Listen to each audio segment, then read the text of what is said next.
নেগোশিয়েশনের অন্যতম একটা কম্পোনেন্টকে বলা হয় স্ট্র্যাটেজিক কমিউনিকেশন, বিকজ নেগোশিয়েশনের ডেফিনেশনই আছে it's a process of communication. এই কমিউনিকেশনটা করার সময় যদি আপনি স্ট্র্যাটেজিক না হন, তাহলেই কনফ্লিক্টটা রিজলভ করার জায়গায় আর উৎকে দিবেন। যে ঘটনাটি রিসেন্টলি বাংলাদেশে ঘটেছে, আমাদের x prime minister Sheikh Hasina যে কাজটি করেছেন, কমিউনিকেশন করতে গিয়ে ব্লান্ডার করে ফেলেছেন।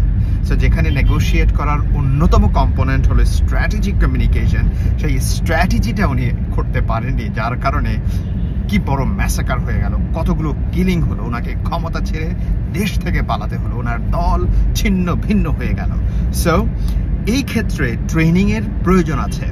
এ ধরনের বড় বড় পজিশনে যারা থাকে তাদের আশেপাশের মানুষজনকে কমিউনিকেশনের স্ক্রিপ্ট লেখার সময় স্ট্র্যাটেজিক ওয়েতে এটা লিখতে হয়, যেটা নেগোশিয়েশনের জন্য আপনাকে কাজে দেবে। অর এলস নেগোশিয়েশন টেবিলে বসার পর আপনার পুওর কমিউনিকেশন স্টাইলের কারণে বা আপনার পুওর কমিউনিকেশনের কারণে দেখবেন যে আপনি নেগোশিয়েশনটা উইন করতে পারছেন না, বা একটা সেটেলমেন্টে মিউচুয়াল এগ্রিমেন্টে যেতে পারছেন না।